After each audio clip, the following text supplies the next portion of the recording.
7 habits. जी हाँ, आज के इस वीडियो में मैं आपसे बात करने वाला हूँ 7 हैबिट, 7 ऐसी आदतों के बारे में जो कि वेल्थ बिल्डिंग यानी कि दौलत बनाने के लिए बहुत ज़्यादा इंपॉर्टेंट रोल प्ले करती हैं। और ये जो 7 हैबिट्स है इसके बारे में mister David Osborne and Paul Orris ने अपने बुक वेल्थ कांट वेट के अंदर बताया हुआ है। तो आइए बिना किसी देरी के जानते हैं कि वह 7 आदतें क्या हैं जो कि वेल्थ बिल्डिंग के लिए एक पिलर के तौर पे काम करती हैं। तो दोस्तों, 7 हैबिट्स में जो पहला इंपॉर्टेंट हैबिट है वो है लिव लाइफ बाय डिजाइन, जिसका मतलब है कि आपके पास आपकी अपनी लाइफ का एक रूपरेखा, एक डिजाइन, एक नक्शा जरूर होना चाहिए, एक मैप जरूर होना चाहिए कि आप वास्तव में अपने जीवन की जो गाड़ी है उसे कहाँ पे लेके जाना चाहते हैं, आपकी लाइफ का इंपॉर्टेंट गोल्स क्या है, आप क्या लक्ष्य हासिल करना चाहते हैं। ये सब कुछ आपको पहले से क्लियर पता होना चाहिए। आपकी एक हैबिट होनी चाहिए कि आप जो कुछ भी कर रहे हैं तो वहाँ पे एग्जैक्टली आपको मालूम होना चाहिए कि वो काम करके आप क्या गोल हासिल करना चाहते हैं। अगर आपको एग्जैक्टली पता है कि आप जाना कहाँ चाहते हैं तो आपके लिए वो मंजिल हासिल करना आसान हो जाता है। आप रास्ता चुन सकते हैं और उस रास्ते पे आप जा सकते हैं। आप तमाम मुश्किलों के बावजूद से अपने लक्ष्य पे पहुंच सकते हैं क्योंकि आपको एग्जैक्टली पता है कि आप जा कहाँ रहे हैं। बट अगर किसी पर्सन को यही नहीं पता है कि वो चाहता क्या है, वो एग्जैक्टली पाना क्या चाहता है, तो आप देखेंगे तो वो हमेशा डिस्ट्रैक्ट हो सकता है, उसका हमेशा अपने लक्ष्य से ध्यान भटक सकता है क्योंकि वो एक लक्ष्य लेके नहीं चल रहा है। रास्ते में उसे जब भी दूसरी कोई चीज दिखेगी तो उसकी तरफ आकर्षित हो जाएगा और इस तरह से बार बार अपने लक्ष्य को बदलते हुए ऐसा पर्सन कभी भी कोई भी एक ठोस गोल, एक बड़ा गोल हासिल नहीं कर सकता। याद रखिए कि जिस तरह से कोई भी एक अच्छा घर, एक बड़ी बिल्डिंग बनाने के लिए जरूरी होता है कि उसका जो नक्शा है, उसका जो मैप है, उसका जो ड्राइंग है वो बेहतर हो, वो परफेक्ट हो और सबसे बड़ी बात कि वो ड्राइंग पहले से तय की गई हो। ऐसा नहीं है कि घर बनाना शुरू कर दिया गया है और उसके बाद से आप नक्शा बना रहे हैं तो हमेशा आपको बहुत सारी प्रॉब्लम फेस करनी पड़ सकती है। ठीक वैसे ही आप लाइफ में कहाँ जा रहे हैं, आपका लक्ष्य क्या है, आप किस तरह की चीज हासिल करना चाहते हैं, ये आपको एग्जैक्टली पता होना चाहिए। और यही है ये सिंपल हैबिट कि आपको एग्जैक्टली पता हो, आपकी हैबिट एकदम क्लियर हो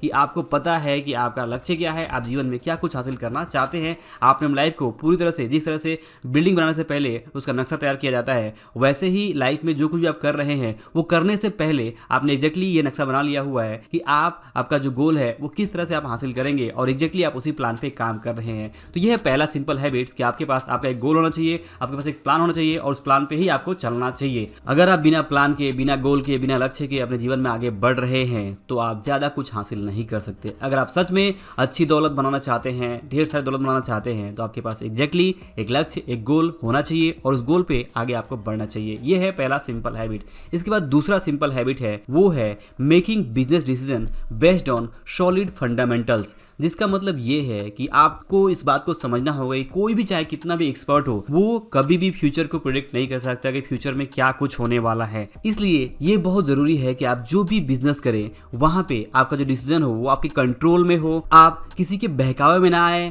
आप बिजनेस करें, निवेश करें, कुछ भी करें, वहां पे आप हमेशा फंडामेंटल्स चीजों पे ही फोकस करें क्योंकि अगर फंडामेंटल सही है तो देर सवेर आपका जो बिजनेस ग्रोथ है, आपका जो इन्वेस्टिंग ग्रोथ है वो आपको देखने को मिलेगा। लेकिन वहीं पे अगर फंडामेंटल सही नहीं है तो चाहे बिजनेस हो या इन्वेस्टिंग हो, आपको लॉन्ग टर्म में काफी नुकसान उठाने पड़ सकते हैं। तो बेहतर है कि आप इस दूसरी हैबिट को हमेशा याद रखें कि चाहे आप जो भी काम करें, जो भी बिजनेस करें, जो भी इन्वेस्टिंग करें, वहां पे आपको फंडामेंटल चीजों पे फोकस रखना है कि फंडामेंटली वो बिजनेस या इन्वेस्टमेंट किस तरह से काम करता है, कैसे ग्रोथ होती है और क्या वो बिजनेस या क्या वो इन्वेस्टमेंट आपके फंडामेंटल्स जो पैरामीटर्स है उसके ऊपर सही फिट हो रहा है या नहीं हो रहा है। अगर फिट हो रहा है तभी वहां पे आपको डिसीजन लेना चाहिए और उसके ऊपर काम करना चाहिए। अदरवाइज ऐसे सारे इन्वेस्टमेंट या ऐसे सारे बिजनेस आपको अवॉइड करना चाहिए जो कि एक्सपर्ट की राय में भले चाहे कुछ भी हो, बट अगर उसके फंडामेंटल सही नहीं है तो आपको ऐसी चीजों पे ध्यान नहीं देना चाहिए। ये है दूसरा सिंपल हैबिट। इसके बाद तीसरा सिंपल हैबिट है वो है stick with what you no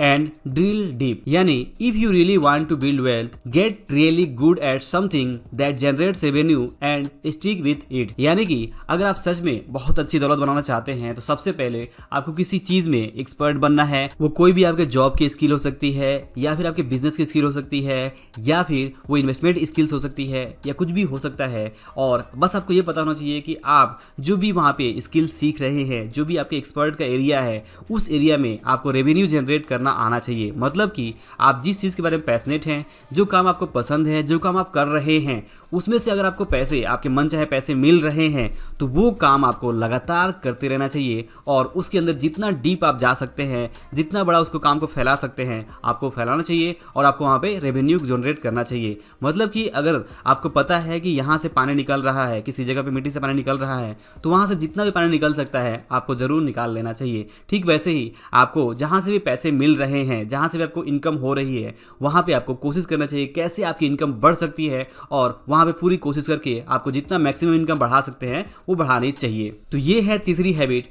इसके बाद चौथा हैबिट है, वो है earn more by learning more. जी हाँ, बहुत ही सिंपल है कि लर्निंग इक्वल टू अर्निंग, यानी कि जितना ज़्यादा आप लर्निंग करते जाते हैं उतना ही आपकी अर्निंग बढ़ती जाती है। जैसा कि मिस्टर जिम रोहन कहते हैं कि learning is the beginning of wealth, यानी कि जो लर्निंग है वो दौलत की शुरुआत होती है। तो अगर आप दौलत के बारे में लर्न कर रहे हैं, अगर आप वेल्थ की स्टडी कर रहे हैं, मनी की स्टडी कर रहे हैं, फाइनेंशियल एजुकेशन ले रहे हैं और इसको आप अपनी लाइफ में अप्लाई भी कर रहे हैं, तो आपकी जो दौलत की जो नींव है वो काफ़ी मजबूत होती जाती है और फिर उस मजबूत नींव पे आप अपने दौलत की जो बिल्डिंग है वो बड़ी बना सकते हैं। तो यहाँ पे चौथी इंपॉर्टेंट हैबिट है कि आप जो भी काम कर रहे हैं, जो भी जॉब कर रहे हैं, बिजनेस कर रहे हैं, इन्वेस्टिंग कर रहे हैं, वहाँ पे आपको लर्निंग करते रहनी है। आपको हर एक एस्पेक्ट के बारे में लर्निंग करनी है कि कैसे वहाँ पे अपने ग्रोथ को आप मैक्सिमाइज कर सकते हैं। तो ये हैबिट आपके अंदर जरूर होना चाहिए कि आप लर्न करते रहें, आप सीखते रहें, चाहे वो बुक्स के माध्यम से हो, ब्लॉग्स के माध्यम से हो या किसी भी दूसरे माध्यम से हो। आपको रीडिंग की जो हैबिट है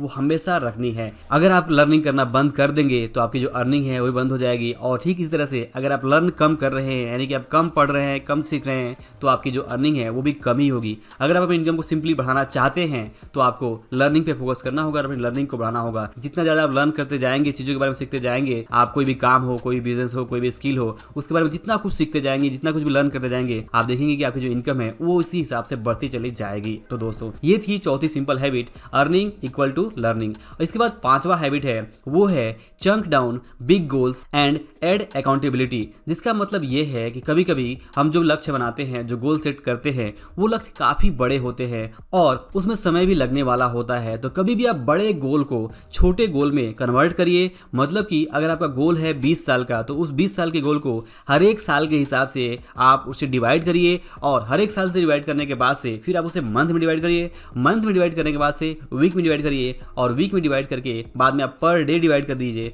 क्योंकि जिंदगी जो है वो पर डे के हिसाब से जी जाती है। आप सिर्फ आज का दिन जी सकते हैं, इसलिए ये बहुत जरूरी है कि आप आज के दिन का, जो आज के हिस्से का जो काम है वो कंप्लीट कर ले। अगर डे बाय डे आप अपने जो लक्ष्य के हैं उसके हिसाब से आप काम करते जा रहे हैं और आज के हिस्से के काम करते जा रहे हैं, तो इस तरह से आप आसानी से बड़ा गोल भी हासिल कर सकते हैं। तो यहाँ पे ये है पांचवा हैबिट कि आपको बड़े गोल्स को आपको छोटे छोटे गोल्स में डिवाइड कर लेना है। जैसा कि मिस्टर चेतन भगत एग्जांपल देते हैं, अगर आपको हाथी खाना है तो हाथी को आप एक साथ नहीं खा सकते, बट उसे टुकड़े टुकड़े में आप खा सकते हैं। ठीक ऐसे ही अगर आपका जो लक्ष्य है वो बहुत बड़ा है तो उसे आप एक साथ पूरा नहीं कर सकते। आप उसके अगर छोटे छोटे टुकड़े करते हैं, छोटे छोटे पार्ट करते हैं, तो छोटे छोटे काम को आप डे बाय डे करते हुए, आगे बढ़ते हुए आप अपने लक्ष्य को, बड़े से बड़े लक्ष्य को हासिल कर सकते हैं। तो ये है पांचवा सिंपल हैबिट कि अगर आप सच में बड़ा वेल्थ बनाना चाहते हैं, बड़ी दौलत हासिल करना चाहते हैं, तो आपको उस बड़ी दौलत के लक्ष्य को छोटे छोटे हिस्सों में डिवाइड करके काम को शुरू करना होगा और फिर आप उसे जरूर हासिल कर सकते हैं। इसके बाद छठवीं सिंपल हैबिट है, वो है spending less than you earn and invest the rest. मतलब ये है कि आप चाहे जितना भी कमाएं, वहाँ पे आपका जो खर्च है वो आपकी आमदनी से कम होना चाहिए। जी हाँ दोस्तों, पूरे पर्सनल फाइनेंस को अगर एक लाइन में कहा जाए तो वो यही है कि spending less than what you earn, यानी आप जो भी कमाएं वो कम हो ज़्यादा हो मैटर नहीं करता। आपका जो खर्च है वो आपकी आमदनी से अगर कम है तो आप अपने पैसे के ऊपर, फाइनेंस के ऊपर कंट्रोल कर पाएंगे और आप लॉन्ग टर्म में जो बचा हुआ अमाउंट है उसे इन्वेस्ट करके आप वेल्थ क्रिएट कर सकते हैं, वेल्थ बना सकते हैं। बट अगर आप बहुत सारा पैसा कमा भी रहे हैं बट अगर आप बचत नहीं कर रहे हैं, आपके पास एक्स्ट्रा पैसे ही नहीं इन्वेस्ट करने के लिए, तो आप कैसे दौलत बना सकते हैं? ये चीज आपको ध्यान रखना है कि चाहे आपकी इनकम जो भी हो, कम हो ज्यादा हो, मैटर नहीं करता। मैटर ये करता है कि आपके खर्च आपकी आमदनी से कम हो और बचे हुए पैसों को आप ठीक ढंग से समझदारी से निवेश करना सीखें। अगर आप निवेश करना सीख जाते हैं अपने बचे हुए पैसों को, तो आप यहाँ पे कंपाउंडिंग का लाभ लेके बहुत सारा वेल्थ क्रिएट कर सकते हैं। दोस्तों, आपको याद होगा कि इस टॉपिक के ऊपर मैंने पहले भी कई बार आपसे बात की हुई है कि ये कितना ज़रूरी है कि आप इस इंपॉर्टेंट रूल को, इस इंपॉर्टेंट नियम को, इस इंपॉर्टेंट हैबिट को हमेशा याद रखें कि आपको जो स्पेंडिंग है, अपनी जो खर्च है, वो अपनी आमदनी से कम ही रखनी है, चाहे आप जितना भी कमाएं। और दोस्तों अगर आप ऐसा करते हैं तभी आप लॉन्ग टर्म में अच्छी वेल्थ बना सकते हैं और अपने फाइनेंस पे कंट्रोल रख सकते हैं। इसके बाद सातवीं सिंपल हैबिट है वो है let go of the small stuff. मतलब ये है कि अगर आप बड़ी दौलत बनाना चाहते हैं तो वहां पे छोटी छोटी चीजों को आपको इग्नोर करना सीखना होगा। कई बार क्या होता है कि हम दौलत तो बड़ी चाहते हैं, हमारा लक्ष्य तो बड़ा होता है, बट हम छोटी छोटी चीजों में उलझ जाते हैं। जैसा कि कहावत है कि अगर आप किसी रास्ते पे चल रहे हैं तो वहां पे आपके आसपास अगर कुत्ते भौंक रहे हैं तो आप उन कुत्तों से झगड़ा करते रहेंगे तो वहाँ पे काम नहीं चलेगा। सिंपली आपको कुछ बिस्किट्स उन कुत्तों के सामने फेंक देने हैं, वो खा के वहाँ पे चुप हो जाएंगे और आप अपने लक्ष्य की तरफ आगे बढ़ जाएंगे। वैसे ही लाइफ में आप अगर अपने लक्ष्य की तरफ आगे बढ़ रहे हैं तो आपको नो डाउट बहुत सारे डिस्ट्रैक्शन मिलेंगे, बहुत सारी छोटी छोटी चीज़ें आपको परेशान करेंगी। उन छोटी छोटी चीज़ों को कैसे हैंडल करना है ये आपको सीखना होगा। छोटी छोटी चीज़ों को आपको जल्द से जल्द निपटा के आपको अपने लक्ष्य की तरफ आगे बढ़ते रहना है। अगर आप छोटी चीज़ों में फंसे रहेंगे, छोटे छोटे काम में फंसे रहेंगे तो आप बड़े काम नहीं कर पाएंगे। इसलिए ये जरूरी है कि अपने आप को आप बड़े काम के लिए तैयार करें और बड़े काम के लिए अपने आप को तैयार करने के लिए जरूरी है कि आप छोटे छोटे काम से अपने आप को अवॉइड करें। तो यहाँ पे ये था सातवां सिंपल हैबिट कि आपको बड़ा सोचना है, बड़े काम के बारे में सोचना है और जब भी छोटी छोटी बातें हो, छोटी छोटी चीजें हो, उसे आपको इस ढंग से हैंडल करना है कि वो आपकी राह में आपका जो फोकस है वो ना घटाए, आप अपने फोकस बनाए रखें। इसलिए छोटी छोटी चीजों को आपको हैंडल करना आना चाहिए और छोटी छोटी चीजों में फंसे नहीं रहना चाहिए। तो ये था सातवां सिंपल हैबिट। तो अगर मैं अपनी बात को समराइज करूं तो पहला सिंपल हैबिट था वो था लिव लाइफ बाय डिजाइन, यानी कि आपको अपना लाइफ डिजाइन करके जीना है। इसके बाद दूसरा सिंपल हैबिट था कि make business decision based on solid fundamentals, यानी कि आपको अपना बिजनेस डिसीजन या फिर मनी रिलेटेड जो भी डिसीजन है वो फंडामेंटल्स के हिसाब से ही लेने हैं। इसके बाद तीसरा सिंपल हैबिट था stick with what you know and drill deep, मतलब कि आपकी इनकम जहां से भी हो रही है वहां पे अपनी इनकम को मैक्सिमाइज करने के बारे में हमेशा तैयार रहे। इसके बाद चौथा सिंपल हैबिट था अर्निंग मोर बाय लर्निंग मोर, मतलब कि जितना ज्यादा आप सीखेंगे उतना ज्यादा ही आपकी इनकम बढ़ेगी। इसके बाद पांचवा सिंपल हैबिट था chunk down big goals and add accountability, मतलब कि आप सबसे पहले तो बड़े लक्ष्य को छोटे छोटे पार्ट में डिवाइड कर लें और वहां पे अपने आप को हर चीज के लिए जिम्मेदार माने कि आप छोटी से छोटी चीज के लिए भी जिम्मेदार हैं। अगर आप जिम्मेदार मानेंगे तभी आप वहां पे चीजों को सही ढंग से करेंगे, जो भी मिस्टेक्स है सुधारेंगे और आगे बढ़ेंगे। इसके बाद छठवीं सिंपल हैबिट थी वो थी spending less than what you earn, मतलब कि आप जितना भी कमाएं वहां पे आपके जो खर्च है वो आपकी आमदनी से कम होना चाहिए और बचे हुए पैसे को आपको इन्वेस्ट करता रहना है। इसके बाद सातवीं सिंपल हैबिट थी let go of the small stuff, मतलब कि अगर आपका लक्ष्य बड़ा है तो इस लक्ष्य के बीच में जो छोटी छोटी चीजें हैं उससे आपको इग्नोर करना सीखना होगा, उसे हैंडल करना सीखना होगा और उसमें आपका समय कम वेस्ट हो ये भी आपको ध्यान में रखना है। तो आई होप कि आपको ये जो सातों हैबिट्स है ये जरूर पसंद आए होंगे और इन हैबिट्स को आप अपने जीवन में जरूर अप्लाई करना चाहेंगे, क्योंकि ये सातों इंपॉर्टेंट हैबिट्स आपकी लाइफ में बहुत सारा वेल्थ क्रिएट कर सकते हैं अगर आप इसे ठीक ढंग से अपनी लाइफ में अप्लाई करते हैं। तो दोस्तों आई होप ये वीडियो और ये लेसन जरूर आपको पसंद आया होंगे। अगर वीडियो पसंद आया हो तो इसे लाइक और शेयर जरूर करें। अंत में इस वीडियो को पूरा देखने के लिए और हमारे साथ जुड़े रहने के लिए आपका दिल से बहुत बहुत धन्यवाद।